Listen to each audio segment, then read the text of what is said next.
Welcome to the Explainer. You've probably heard this idea about the ancient language of Sanskrit, that you can basically just shuffle the words around in any order you want. But is that really true? Well, today we're going to crack the code on the myth of Sanskrit's so-called free word order. So the myth goes something like this. Because Sanskrit is a highly inflected language, meaning the words themselves change their endings to tell you if they're the subject, the object, and so on, their position in the sentence doesn't really matter. It's like having puzzle pieces that can connect in any combination and still make the same picture. At least that's the theory. And you know what? For a really simple sentence, this idea actually holds up. Take Rama Gramam Gachati, which means Rama goes to a village. You can shuffle these three words into all 6 possible combinations, and every single one of them is grammatically correct. Yeah, the emphasis might change a tiny bit, but the fundamental meaning, Rama is going to a village, stays exactly the same. Okay, so that's pretty cool, right? But it begs the question, if it works for 3 words, can you just keep doing this with more complex sentences? Is this freedom of word order really absolute? Well, let's put it to the test. A perfectly normal sentence is Rama dugdam pitwa shalam gachati. That means Rama goes to school after drinking milk. Now, what happens if we take those same words and just scramble them up? We get this, Rama shalam dugdam gachati pitwa. And that's complete and utter nonsense. It's just a word salad. And this right here is our puzzle. Why is one sentence so flexible, but another one completely shatters when you rearrange it? So, here's our game plan for solving this linguistic mystery. First, we're going to dig into the ancient rules laid down by grammarians thousands of years ago. Then, we'll see how those ancient ideas connect to modern grammar and computer science. We'll look at how this whole theory was put to the test, and finally, we'll talk about why any of this still matters in the age of AI. Let's get into it. It turns out the answer to our puzzle isn't new at all. In fact, it's ancient. We're talking about Indian grammarians who figured this all out centuries ago. They realized that word order isn't really free.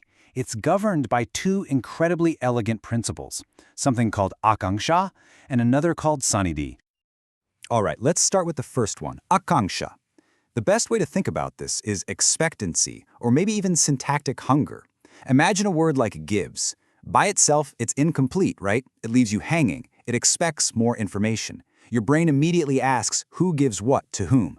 That looking for other words to complete the meaning, that's akanksha. Okay, so if akanksha is the hunger words have for each other, sanidhi is the rule that says you have to let them sit together at the dinner table. It means proximity. This is the big constraint. It says that words that have this mutual expectancy for each other, well, they need to be close. If you stick some random unrelated word in between them, you break that connection and the whole sentence can just fall apart. Now this is where it gets really brilliant. Those ancient grammarians realized that not all expectation is the same. They actually identified 2 different kinds. First, you have what's called uttitha akanksha. Think of this as a sticky relationship. It's necessary, it's mutual. A verb like devours needs an object. They are stuck together like glue. But then there's uttapya akanksha. This is more of a flexible relationship. It's a potential bond. A noun like cow can have an adjective like white, but it doesn't need one to make sense. And understanding this difference between sticky and flexible bonds, that's the absolute key to this whole puzzle.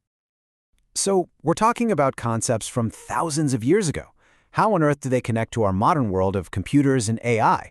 Well, it turns out they map almost perfectly onto some really important ideas in computational linguistics. It's pretty amazing. You see, the ancient grammarians had a term for when you stick an unrelated word between 2 words that expect each other. They called it intervention. And they said that this intervention prevents verbal cognition, which is a fancy way of saying the sentence just stops making sense. It breaks our ability to process it. Let's look at a classic example of this sanidhi violation. We have the sentence Giri Buktam Agniman Devadattana. Now the words Giri, meaning hill, and Agniman, meaning fiery, are meant to go together. It's a fiery hill. But look what happened. The word Buktam, eaten, has been shoved right in between them. That intervention breaks the link, and you end up with a confusing mess that sort of sounds like hill is eaten fiery by Devadatta. It just doesn't compute. Fast forward to today, and computer scientists and linguists have a name for this exact same idea. They call it planarity. It's a really visual concept. Imagine you draw lines or arcs over a sentence to connect the words that depend on each other. If you can draw all those connections without any of your lines crossing, the sentence is planar. But if the lines get tangled up and have to cross over each other, you've got a problem. It's a non-planar sentence. Let's take this sentence, Shweta davati ashva. It translates to something like, white runs horse. Now that might sound a little weird to our English-speaking ears, but in Sanskrit, it's perfectly acceptable. Why? Because if you map out the dependencies, white connects to horse, and horse is the one who runs, the connection lines don't cross. The structure is clean. It's planar. Okay, now let's go back to our scrambled, nonsensical sentence from the beginning. Rama shalam dugdam gochati pitva. If you try to draw the connection lines for this one, it's a disaster. To link Rama to what he's doing and the milk to the drinking, the lines have to cross all over the place. It's a tangled, non-planar mess. And this visual chaos is the perfect modern picture of what the ancients called a sannidhe violation. So this theory seems really elegant, right? Ancient wisdom and modern computer science lining up perfectly. But does it actually hold up in the real world? Well, a group of researchers decided to put these ancient rules to the test using a massive amount of data. What they did was take a huge classic Sanskrit text, the Bhagavad Gita, and they computationally analyzed every single verse. They were basically hunting for these sannidhi violations, these moments where words that expect each other were separated. They wanted to see how often the proximity rule was broken and, more importantly, why. And their findings were fascinating. They discovered a huge difference between how the language works in regular prose versus poetic verse. These sannidhi violations, the broken connections, were way more common in poetry. And this makes perfect sense, right? Poets are always bending the rules a little bit to make things fit a certain meter or rhythm. But here is the most crucial part of their discovery. They looked at which kinds of relationships were getting broken in that poetry. And overwhelmingly, the violations happened with things like adjectives and their nouns, or possessive relationships like Rama's book. Remember those flexible potential bonds we talked about, the uttapya akanksha? That's them. And what about the sticky, necessary bonds, like a verb and its object? Those were almost never broken. The poets could stretch the flexible rules, but they couldn't break the sticky ones.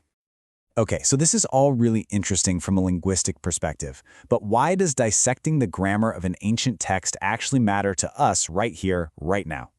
Well, the answer, believe it or not, has everything to do with the future of artificial intelligence. So, let's finally resolve our puzzle. Is Sanskrit's word order free? The answer is no, but it's not rigid either. The reality is something much more sophisticated. It's a structured flexibility. And that structure is all governed by the stickiness of the relationships between the words. The rule of thumb is actually pretty simple when you think about it. Those sticky, mutual bonds, the ones that are absolutely necessary for the sentence to make sense, they demand proximity. They have to stay close. But the flexible, potential bonds, the descriptive ones, they can be stretched apart, especially when an author, like a poet, has a good reason to do so. And this is why it matters for AI. If we want to build artificial intelligence that can truly understand the nuance of human language, for things like better translation tools or smarter virtual assistants, we can't just teach them surface-level patterns. We have to teach them the deep underlying logic. And these ancient principles of akanksha and sannidhi, they're like a blueprint to the fundamental operating system of language itself. So we've just seen how grammatical rules, figured out thousands of years ago, provide a powerful solution to a very modern problem in artificial intelligence. It really makes you stop and think, doesn't it? What other secrets, what other timeless pieces of knowledge are just sitting there in ancient texts, waiting to be rediscovered to help us solve the problems of tomorrow?